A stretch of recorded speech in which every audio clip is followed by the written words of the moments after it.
Hello everyone, it's Thomas Shujibi, and this video was actually originally made after Hasbro was announced to be making only the toys and they got the master license from Bandai. So this was meant to be Hasbro's influence on being the toy producer. But then it was announced they bought the whole brand, so this video obviously had to take a few changes for that. But I had the audio recorded. So if this video maybe gets like, I don't know, 10 likes, something like that, or a lot of views, then I'll just release the audio for you guys to listen to if you'd like to hear that, or you can let me know down in the comments if you'd like to hear that.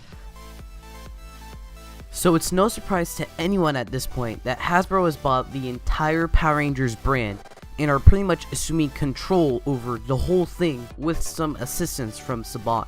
We're entering a new era of Power Rangers. The Neo Saban era will be ending with Super Ninja Steel, and Beast Morphers will begin the new era after it. The last time we entered a new Power Rangers era with a new owner of the brand, we got the golden age of Power Rangers that other people might call the Disney era.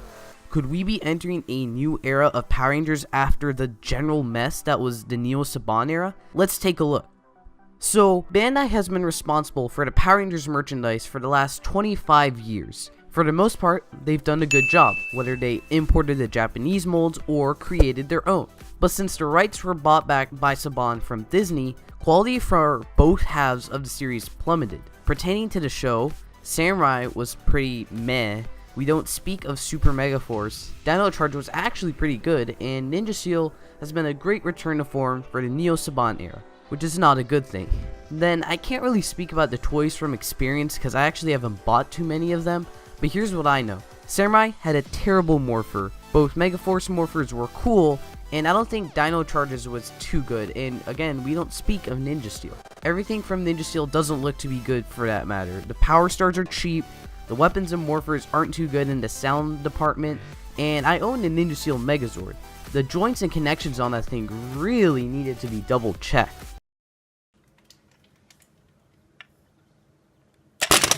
At least the action figures have been well done. I think that we all assume Bandai's only influence on the brand was with the toys, but recent news has shown us that this was not true. After Bandai packed up and left Saban and Hasbro moved in, Beast Morphers was announced. Why, after we switched companies in charge of the toys, is an older season without gimmicks and limited rangers then brought into the spotlight for an American adaptation? It's probably because of Bandai's influence. They were most likely the ones calling a lot of the shots, choosing what was adapted and what wasn't, what was in the show and what wasn't, or at the very least, they had a larger influence on it than Saban did, and it even says Saban's Power Rangers. So that's a little crazy. Saban must have seen what was happening to the franchise. Both the show and the toys that fueled them were garbage because of Bandai. So they go their separate ways, and Saban's Power Rangers sides with Hasbro. Then, May 1st, we get the news that not only did Hasbro move in with Saban brands, they also bought the whole apartment. So, what does this mean for both main halves of PR, the toys and the show? Well, Hasbro has a wide range of toy licenses that they own that give a hint to what they may do on the toy side. They create Star Wars toys that range from kitty to very high quality and expensive collection pieces, and Marvel figures that rival what Bandai did in the Legacy line. They do a wide collection of roleplay toys as well. And of course, they know how to do transforming and combining robots since they've been doing it for over 30 years with Transformers. Like I talked about in this video, Go Busters has pretty limited merchandise to be sold.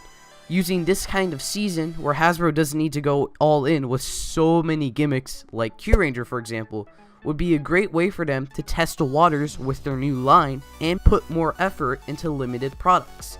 So Hasbro knows what they're doing toy-wise. They had a good idea for what show to start with, so they didn't need to go all in. And they've shown that they make very good toys. So this side of Power Rangers really has huge potential to do well. But what about the show?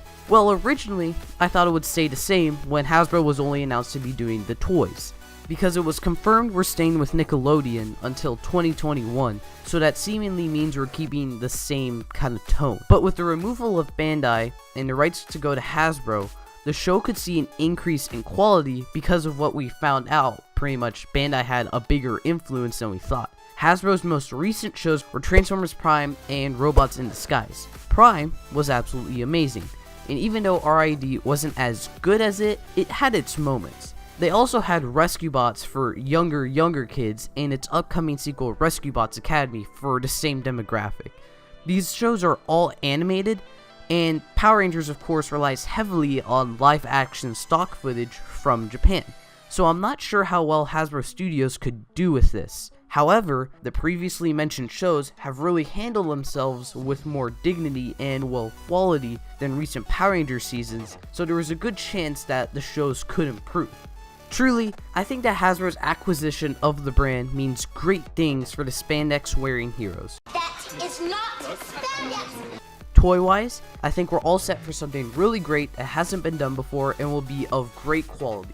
Show-wise, it's still a bit of a mixed bag, as Hasbro doesn't normally make shows like Power Rangers. However, since Hasbro does love their money, we could see Power Rangers begin to branch out once again. Maybe we could see more movies made, since people have expressed they do not want to see any more Transformers movies for a while. Maybe they'll switch to making Power Rangers movies. Or maybe they'll decide to renew the Power Rider license and finally bring Kamen Rider to the United States in a dignified way that everyone loves. Furthermore, since Hasbro owns Transformers, who wouldn't want to see these two brands cross over in some fashion, whether in a toy line or in a show, because I totally 100% am for a Power Rangers Transformers crossover. There are endless possibilities for the direction the series could go in the Hasbro era of Power Rangers. What do you think could happen in this new era, or what would you like to see happen? Please let me know your thoughts down in the comments section, and if you enjoyed this video, please consider hitting that big red subscribe button for more Power Rangers content like this, and I hope to see you next time. Thank you for watching.